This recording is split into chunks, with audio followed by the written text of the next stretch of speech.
Estamos todos hoje aqui reunidos para mais uma palestra. Vamos falar sobre um assunto e antes disso vou convidar vocês todos para nós fazermos uma oração. Vamos nesse momento elevar o nosso pensamento até Deus, pedindo ao Mestre Jesus e aos bons Espíritos que derramem sobre todos nós a sua bênção. Vamos solicitar que aquilo que veio do mais alto se distribua perante nós, aliviando as nossas dores, fortalecendo o nosso bom ânimo, trazendo a todos nós a paz, o equilíbrio e a bondade que emana do mais alto. Que os bons Espíritos também nos protejam nesse momento que estamos aqui, que possamos, ao término de mais este encontro, levar esta boa influência para todos os nossos lares, para fortalecer as nossas relações, nossos corpos, os nossos familiares, todos aqueles com os quais nós temos algum contato. Que o Mestre, então, sempre nos atenda, sempre nos preencha com aquilo que existe de melhor, para que possamos ser cada vez mais felizes. E assim, damos por aberto, iniciada a nossa apresentação de hoje, e temos todos uma boa palestra. Que assim seja. Eu vou tirar a máscara só para a gente poder falar mais alto. E vou baixar o som também. Tem que acender aqui? Não precisa. Não, acho que está bom assim. Vocês estão conseguindo enxergar bem? Ou fica melhor assim? Fica melhor, né? Dá para visualizar? Ótimo. Eu vou aproveitar e eu baixei o som do estúdio de novo.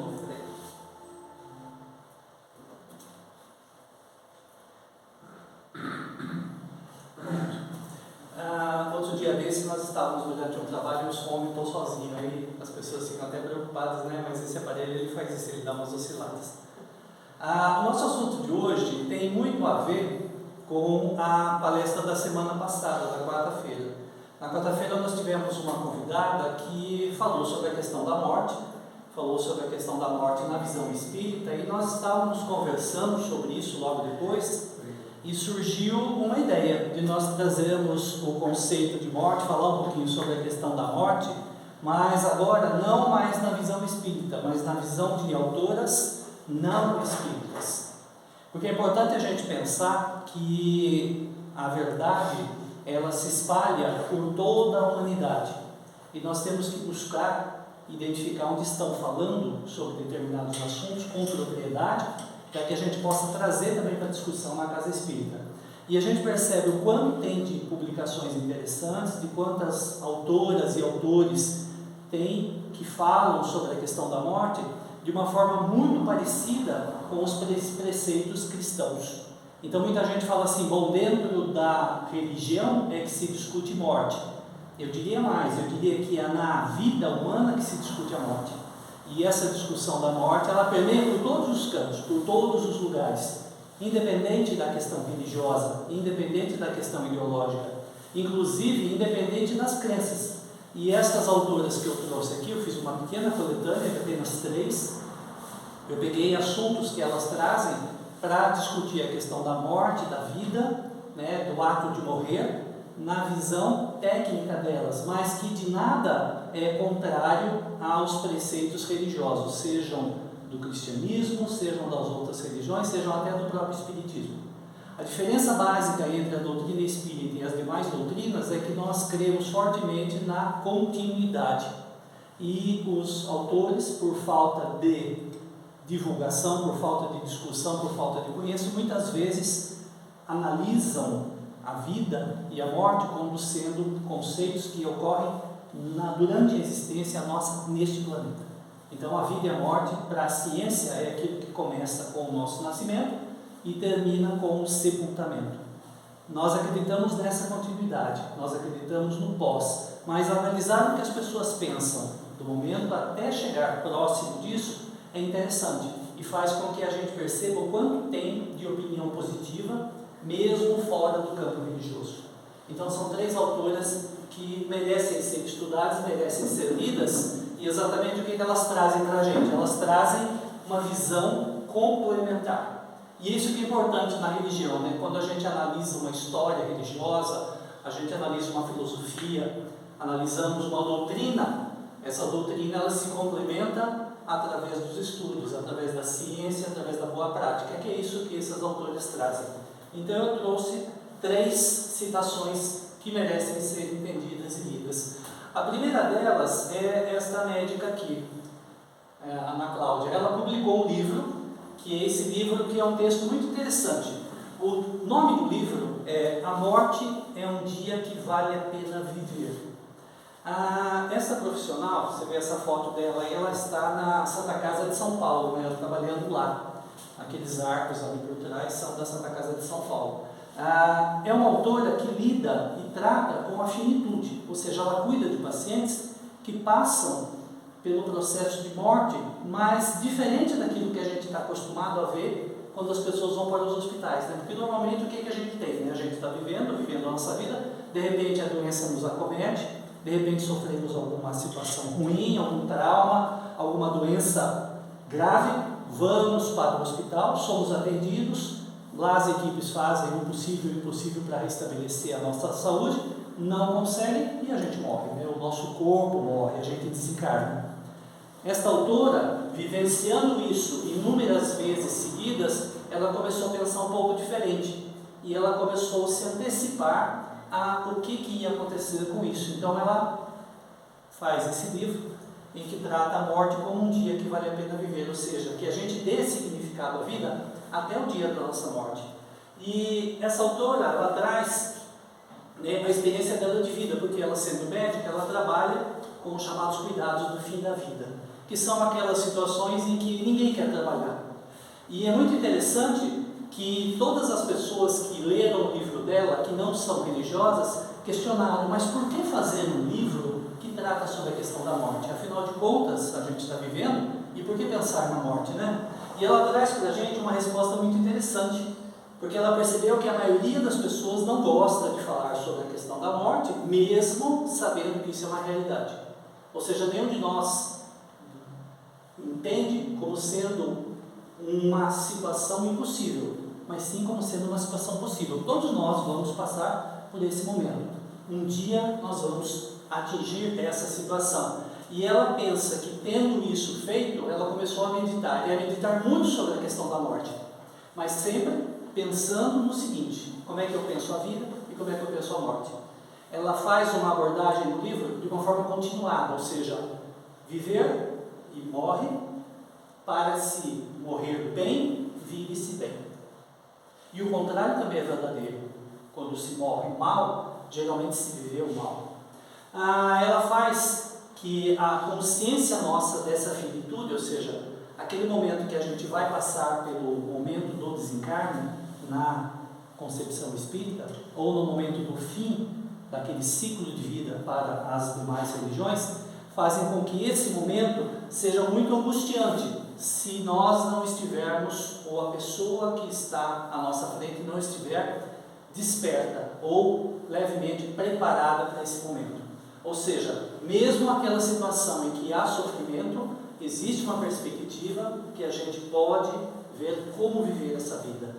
E ao falar isso, ela começa a colocar conceitos, a misturar situações. Então ela pega coisas que são relativas aos cuidados paliativos, porque muita gente pensa o seguinte, né? Quando a gente vai para um leito de hospital, quando a gente tem uma doença terminal em casa, muita gente pensa assim: bom, agora nada mais a fazer. E tende a deixar, a parar de cuidar, a parar de fazer investimentos naquilo. Ela coloca que não, exatamente o contrário. Não é porque se institui um cuidado que é chamado de paliativo que nós vamos deixar de cuidar. Nós vamos deixar de fazer procedimentos que são causadores de sofrimento, ou procedimentos que vão prolongar essa vida de forma artificial. Mas nós vamos promover um cuidado para essa pessoa de tal modo que ela se sinta bem, o melhor bem possível dentro da situação da doença que ela tem, ou da situação que a doença permite.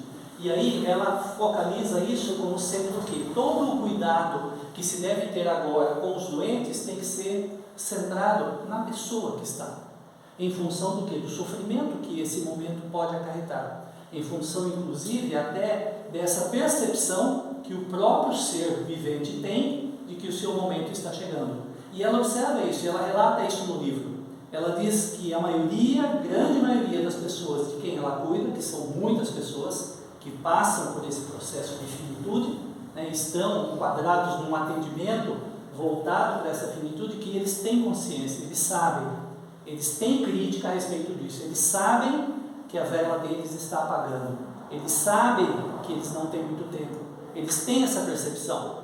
E muitas vezes eles não contam para a família, com medo de deixar a família triste. A família sabe disso também, tem essa percepção e não fala com ele porque tem o receio de deixá-los tristes, e aí ficam aquela situação em que um esconde e omite as coisas do outro, em função do quê? De não saber lidar com isso. Então ela coloca aqui, quando se estabelece essa necessidade de um cuidado paliativo, não é para largar e deixar para lá o que está acontecendo com a pessoa, muito pelo contrário, é para tentar diminuir, reduzir ou aliviar o sofrimento, seja do indivíduo que está apresentando essa possibilidade próxima de morte, como seja também da família, para fazer com que essa família consiga lidar com isso. Então ela cunha, ela estabelece, ela cria um termo que ela chama de calotanásia. Na percepção dela, o que seria isso? Seria a bela morte, ou seja, morrer da melhor forma possível, ou seja, fazer a transição desta existência para onde ela não entra na discussão, ela não questiona o depois, até porque de formação ela se diz sem essa crença, né, na vida futura, ela se diz uma pessoa ateu. Então, o que pode se fazer para que haja sem sofrimento, sem dores e principalmente consciente do processo? Então ela é bastante contra aquelas situações que a gente vê no dia a dia, né, do atendimento em saúde, né? Quem trabalha no hospital sabe disso. As pessoas, quando estão chegando próximo daquele momento da ruptura, naquele momento do desligamento, é muito senso comum das equipes fazerem o quê? Sedativos, sedativos e mais sedativos, para que a pessoa passe por aquele momento de forma inconsciente, de forma sem perceber nada. Ela coloca que não, se a pessoa está confortável, se ela não sente dor, é direito dela entender o momento que está se aproximando, ter o máximo de consciência possível para aproveitar aquele momento de restante de vida para dar algum significado a questões que ficaram para trás. Sem ela perceber, ela faz exatamente o que a doutrina espírita recomenda, que quanto mais conscientes estivermos no momento da nossa passagem, mais rapidamente recobramos a consciência do outro lado. Então, sem ela saber, ela está alinhada a um questionamento do Espiritismo. E ela cita também no livro outros conceitos que cabe a gente discutir, porque muita gente confunde cuidado paliativo com eutanásia. Eu já ouvi de pessoas falando assim, não pode instituir cuidado paliativo, porque no cuidado paliativo vão matar o paciente. Eutanásia é um outro conceito. Eutanásia são aquelas ações que algumas pessoas podem fazer para abreviar a vida. Então, está apresentando sofrimento, pratica-se eutanásia, que pode ser feita por uma pessoa de fora ou pode ser feita pela própria pessoa, né? Hoje está se discutindo muito, né, a história de um ator, que já foi muito famoso, Alain Delon, que está buscando autorização legal para produzir nele próprio o chamado suicídio assistido. Ele quer morrer, né? Ele está com uma doença que ele considera como degradante, né? E ele quer passar pelo processo de morte. Ele quer ir para a Suíça, onde é o país onde tem uma legislação que promove o chamado suicídio assistido. E ele quer ir até lá para passar por isso. E ele é francês, então ele está lutando com a justiça para obter autorização para poder se suicidar, né? Injetando nele próprio alguma substância que o faça dormir e que depois faça o coração parar. Então ele está buscando a eutanásia, ele está buscando abreviar a vida dele, porque ele considera como muito sofrido o que ele está passando. Mas não é o caso do cuidado paliativo. Tem também a chamada distanásia. A distanásia acaba sendo o contrário, o oposto.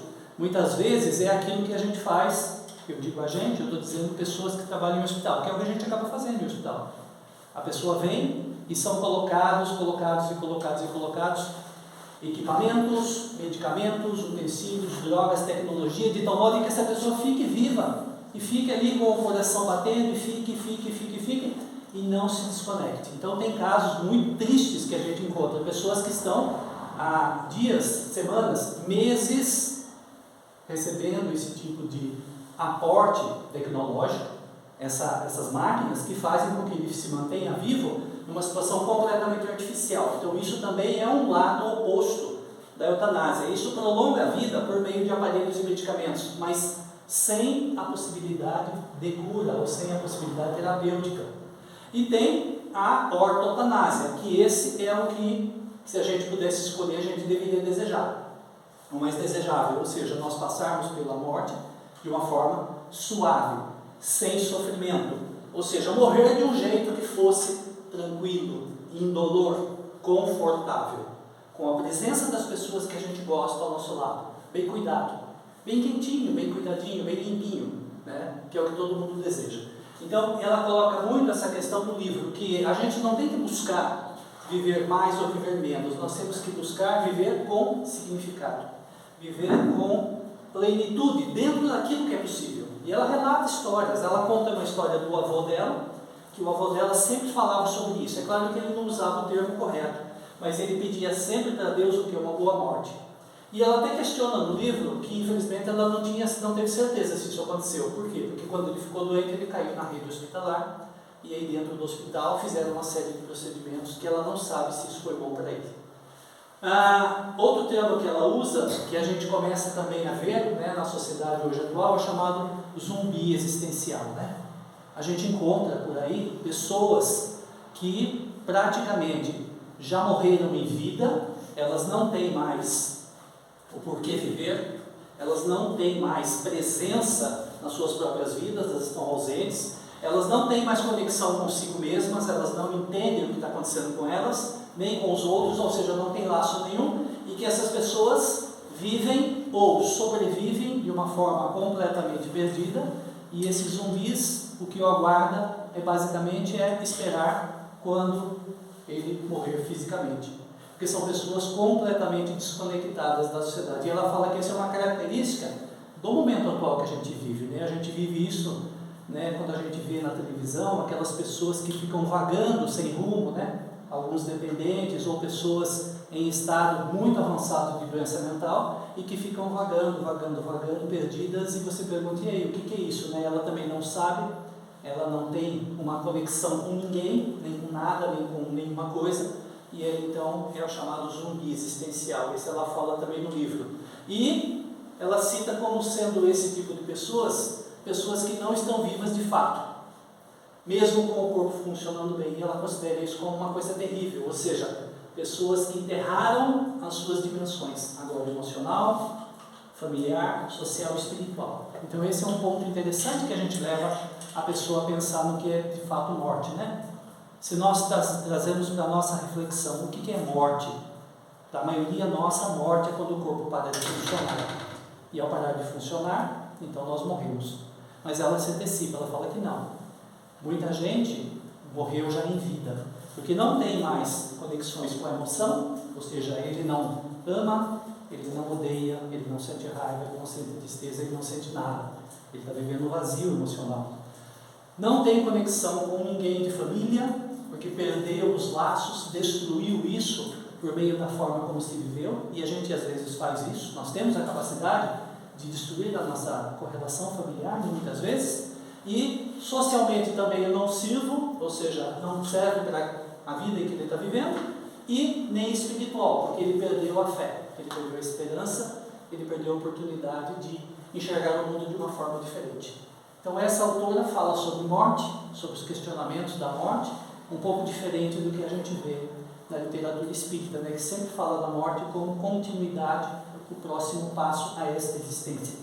Ela não complementa, mas ela entra nessa dinâmica muito interessante de entender esse outro modelo, né? E ela fala também, por fim, do chamado muro, né? O muro para ela é a morte. Então no livro dela ela não cita a palavra morte, ela fala que é um muro. Ela fala que a gente vai caminhando pela vida e nós chegamos em um determinado momento e que não tem como voltar, não tem como escalar, a gente só olha para trás para ver o que aconteceu, mas a partir dali é a nossa ruptura, a partir dali é a quebra. E é interessante mesmo, né, quando a gente lembra de alguns livros espíritas, de algumas passagens, né, a gente vê aquele simbolismo do espírito chegando frente a uma muralha, abre o muro, ele passa e fecha de novo. Ou seja, é o passo que a gente dá para outra dimensão, né, para a dimensão espiritual. Então ela não está de toda errada quando ela fala isso. E ela diz que o que norteia o nosso caminho nos impede a fazer essas boas escolhas. E essa certeza nossa é de que qualquer que seja o caminho que a gente escolha, o muro nos aguarda. E isso que é interessante, né? Quando a gente sabe que existe a finitude, então nós sabemos que vai haver uma conclusão, vai haver um momento de um passo, de um término, né? De uma pausa. E isso então nos dá a certeza de que temos que construir algumas coisas, que não podemos simplesmente passar pela vida fazendo nada, porque nós sabemos que em um determinado momento nós vamos entrar nesse processo. Então ela aborda com isso uma dimensão espiritual, não sendo religiosa, exatamente dizendo que o que separa, né, a atenção para aquilo que me torna diferente é eu ter a fé. Ela fala que não basta acreditar, né? Nós temos que ter fé, porque aquele que acredita, ele simplesmente segue um caminho. Agora, aquele que tem fé, esse pensa diferente, porque aquele que tem fé e está moribundo, o que ele faz? Ele se entrega aos cuidados de Deus. E é isso que é um ponto interessante, e aquilo que pode nos levar ao nosso destino, ou seja, ao verdadeiro sentido nosso na vida, que nós podemos pensar, seja feita a vossa vontade. E ela coloca isso no livro como uma forma bastante interessante, porque partindo isso de uma pessoa não religiosa, é surpreendente como ela encaminha o pensamento para aquilo que a gente vai fazer. E ela fecha o livro dela dizendo que depois de trabalhar, depois de viver, a gente esquece que essa opção de vida não é um botão nosso que a gente simplesmente vai ligar ou desligar, mas sim que a gente tem que buscar, conforme, né, a nossa vida, aquilo que nos faz bem. Ou seja, a gente tem que buscar aquilo que nos fortalece, aquilo que nos melhora. Então ela encerra o livro com esse questionamento. É bastante profunda a leitura, mesmo não sendo uma leitura religiosa. Outra autora que eu gosto muito é da Bromley. Essa enfermeira australiana, ela cuidando de pacientes no término da vida, ela fez um livro e ela escolheu, entre todos que ela cuidou, que foram centenas, 5 características que são comuns às pessoas quando estão chegando no fim da vida. Ela cuidou de muita gente com doença terminal e ela identificou, né, e ela fez esse livro, né, antes de partir, 5 principais arrependimentos. Isso daí serve como lição de vida para nós, inclusive até nós mesmos que estamos dentro do meio espírita, porque muitas vezes a gente consegue ser espírita muito da boca para fora, mas a gente não consegue ser espírita aqui dentro. Então nós fazemos muito espiritismo para fora, mas pouco espiritismo para nós mesmos. E ela coloca aqui, da experiência dela, de centenas de pacientes morrendo, ela trabalha já há mais de 40 anos cuidando de pacientes terminais, 5 itens que ela identifica na maioria dos pacientes quando estão chegando próximo da morte. E leva a gente a pensar em como nós devemos conduzir a nossa vida. Então, o primeiro, né, a Brone fez isso, né, ela faz tudo isso, ela acompanha os pacientes e ela coloca o primeiro arrependimento.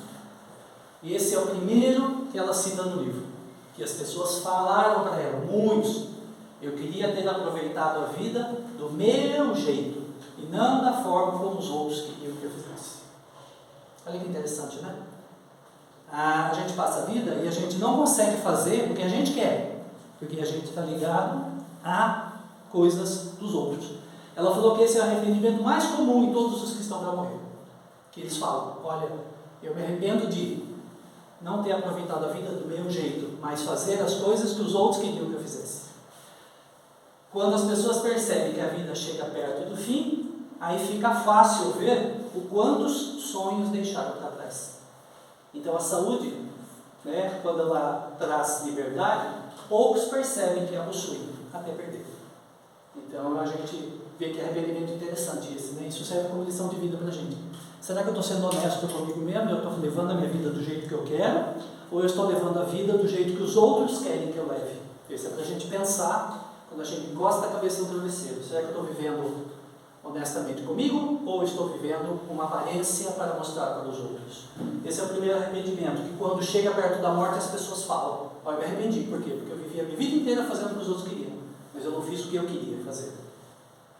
Um segundo arrependimento, esse serve para mim, esse eu já questionei muito. As pessoas falam que não deviam ter trabalhado tanto. Eles têm um arrependimento muito grande quando as pessoas estão lá no fim da vida. Estão morrendo lá, as pessoas falam assim: o que você está arrependido? Eu não devia ter trabalhado tanto. Exatamente por quê? Porque ela conta que esse é um desejo comum, principalmente aos homens que ela atendeu. Os pacientes homens, masculinos, né? Por quê? Porque eles falam muito sobre sentir a falta de ver, porque vem as crianças crescendo, ou as duas coisas que o homem reclama no leito de morte. Não viu as crianças crescendo, tem filho, e não ficou o tempo suficiente que ele tinha que ficar com a esposa. Olha que interessante isso, né?